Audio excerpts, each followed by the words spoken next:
C'est devenu un réflexe pour tout le monde, chercher un tuto, écouter de la musique, regarder les infos. Bref, YouTube est absolument partout. Mais comment est-ce qu'une simple idée, qui a peut-être germé lors d'un dîner, a pu se transformer en cet empire qui a totalement redéfini notre culture?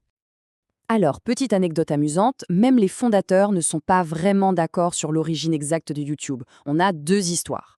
La première, c'est la galère pour partager les vidéos d'un dîner entre amis. La seconde, la frustration de ne pas réussir à trouver l'extrait de l'incident de Janet Jackson au Super Bowl. En fait, peu importe la vraie version, les deux histoires pointent vers le même problème à l'époque. Partager des vidéos en ligne, c'était juste un casse-tête. Et cette idée toute simple va prendre forme dans un décor qu'on croirait sorti d'un film sur les startups. Un petit bureau sans prétention, juste au-dessus d'une pizzeria en Californie. C'est de là, vraiment, que va démarrer une ascension absolument fulgurante. Et voilà, le point de départ de tout. Un clip de 18 secondes. Rien de fou, hein, juste le cofondateur, Jawed Karim, aux eaux de San Diego. À ce moment-là, personne ne s'en doute, mais cette petite vidéo, en apparence si banale, vient de lancer une révolution médiatique planétaire. Et la croissance, elle, a été explosive. En à peine un an, on voit une pub Nike atteindre le million de vues. Mais le vrai tournant, le moment où tout bascule, c'est avec le sketch Lazy Sunday de l'émission Saturday Night Live. D'un coup, YouTube n'est plus juste un site de partage, c'est une force culturelle, capable de créer des phénomènes viraux. Les spectateurs affluent par millions, et en coulisses, un géant a tout observé, Google. Moins de 2 ans après sa création, YouTube est racheté. Le montant 1,65 milliard de dollars. Avec la puissance de feu de Google derrière, YouTube ne va plus seulement grandir. Non, la plateforme va littéralement exploser et atteindre une échelle qui, honnêtement, dépasse l'entendement. Pour se faire une idée, aujourd'hui, YouTube est le deuxième site le plus visité au monde. Sa base d'utilisateurs actifs chaque mois, c'est l'équivalent des populations de la Chine et de l'Inde, réunies. L'échelle elle est juste colossale. Et toute cette audience, eh bien, elle consomme du contenu à un rythme absolument effréné. Chaque jour, c'est plus d'1 milliard d'heures de vidéos qui sont regardées sur la plateforme.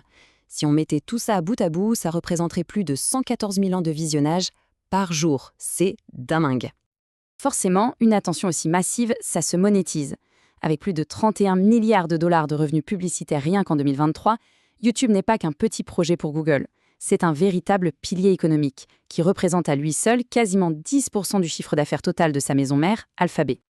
D'ailleurs, il ne faut plus voir YouTube comme un simple site web. C'est devenu un véritable écosystème. On y trouve des services spécialisés pour la musique, pour la télé en direct, un espace sécurisé pour les enfants, et même un concurrent frontal de TikTok avec les fameux Shorts. Mais l'impact de YouTube, il ne se mesure pas qu'en chiffres. Il se mesure aussi en vies changées, parce que la plateforme a littéralement inventé un nouveau métier. Le YouTuber. C'est une nouvelle sorte d'entrepreneur, une nouvelle sorte de célébrité, d'influenceur. Ils bâtissent de véritables empires médiatiques depuis leur chambre en redéfinissant le divertissement, l'éducation ou l'actualité, et souvent avec une proximité avec leur public que les médias traditionnels peuvent à peine imaginer. Et le moteur de tout ça, c'est le programme partenaire de YouTube. En partageant ses revenus publicitaires avec les créateurs, la plateforme a tout simplement créé ce qu'on appelle l'économie des créateurs, et elle a permis à des milliers de personnes de transformer leur passion en une vraie carrière.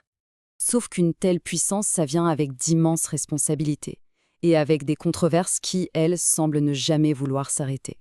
Au cœur de très nombreux conflits, on trouve le droit d'auteur.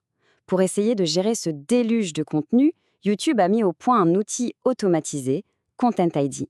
C'est une arme technologique surpuissante, mais c'est aussi une source quasi inépuisable de débats et de frustration. Et là, on touche à la tension fondamentale qui définit YouTube. D'un côté, il y a la nécessité de protéger la propriété intellectuelle des grands studios, des maisons de disques. Et de l'autre, le besoin de préserver ce qu'on appelle l'usage loyal.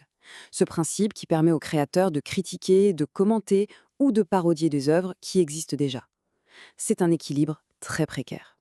Mais les critiques, elles vont bien au-delà du droit d'auteur. Désinformation, censure parfois jugée incohérente, protection des données personnelles et surtout la sécurité des enfants. YouTube est constamment sur le grill, en train de jongler avec des problèmes qui sont la conséquence directe de sa taille démesurée.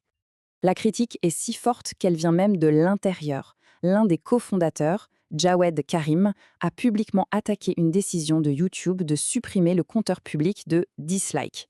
Sa citation est assez parlante, elle montre une méfiance profonde envers l'ingérence de la plateforme qui, selon lui, l'amène tout droit à son déclin. Au final, toutes ces controverses nous ramènent à une seule et unique question. Une question qui ne concerne pas que YouTube, mais en fait tout Internet.